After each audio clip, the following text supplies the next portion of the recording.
Hi అండి, అందరికీ నమస్కారం.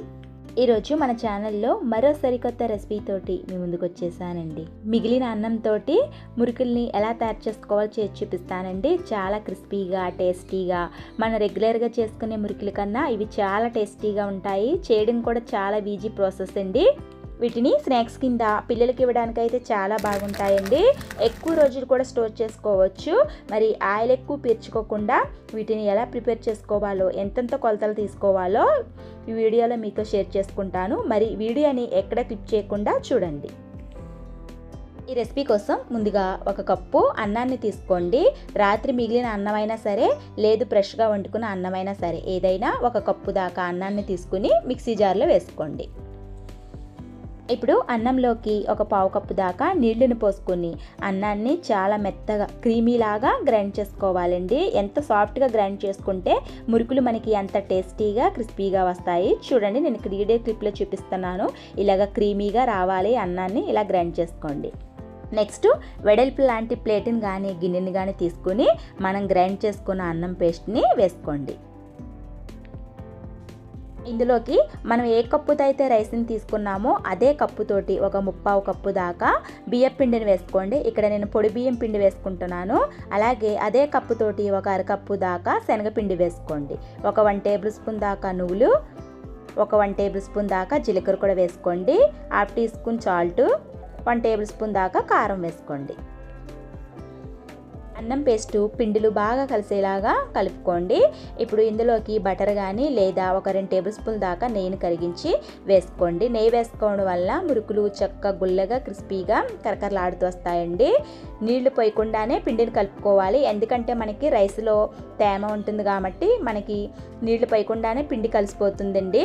చూడండి, నేను నీళ్లు పోయకుండా పిండిని అంతా కలుపుకుంటున్నాను. ఇలా పిండి సాఫ్ట్గా రావాలండి. సాఫ్ట్గా కలుపుకున్నాక పిండి ఆరిపోకుండా ఉండడం కోసం ఇందులో 1 టేబుల్ స్పూన్ దాకా ఆయిల్ అప్లై చేసుకుని పిండిని 10 నిమిషాలు పక్కన పెట్టుకుందాం.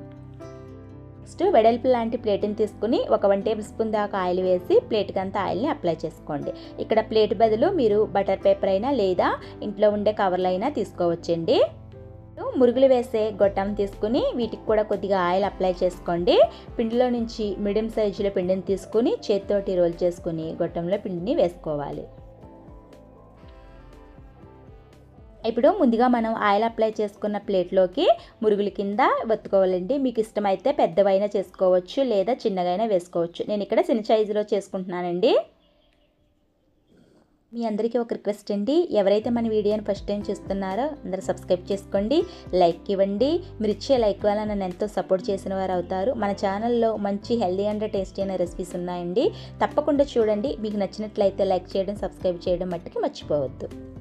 ఇలా రెడీ చేసుకోండి. ఇప్పుడు డీప్ ఫ్రైకి ఆయిల్ పెట్టుకుని ఆయిల్ బాగా హీట్ అయ్యాక ఒక్కొక్కటిగా ఆయిల్లో వేసుకోవాలి.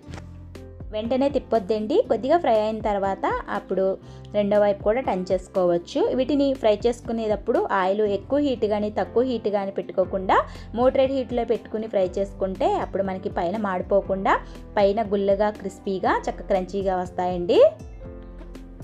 గోల్డెన్ కలర్ వచ్చాక తీసేయడమేనండి. మిగిలిన పిండిని కూడా మురుగుల కింద వెతుకుని ఆయిల్లో వేసుకోవడమే. దీన్ని కొద్దిగా చల్లారాక గాలి చొరబడిన డబ్బాలో వేసుకొని స్టోర్ చేసుకుంటే ఎక్కువ రోజులు స్టోర్ చేసుకోవచ్చండి. పిల్లలకి ఇవ్వడానికి స్నాక్స్ కింద అయితే చాలా బాగుంటాయండి. పిల్లలే కాదు, పెద్దలు ఎవరైనా బాగా ఇష్టపడతారు. గట్టిగా లేకుండా చక్క కరకరలాడుతూ క్రిస్పీగా ఉంటాయి. తప్పకుండా ట్రై చేయండి. ఓకే ఫ్రెండ్స్, మరి మీరు కూడా ఇంట్లో ట్రై చేసి మీకు ఎలా కుదిరిందో, టేస్ట్ ఎలా ఉందో కామెంట్ సెక్షన్లో కామెంట్ చేయండి. హెల్దీ అండ్ టేస్టీ అయిన రెసిపీస్ కోసం నా ఛానల్ని సబ్స్క్రైబ్ చేసుకోండి, లైక్ ఇవ్వండి. మీరు ఇచ్చే లైక్ వల్ల నన్ను ఎంతో సపోర్ట్ చేసిన వారు అవుతారు. మళ్ళీ ఒక మంచి హెల్దీ అండ్ టేస్టీ అయిన రెసిపీ తోటి మళ్ళీ మీ ముందుకు వస్తానండి. అంతవరకు అందరికీ బాయ్ అండి.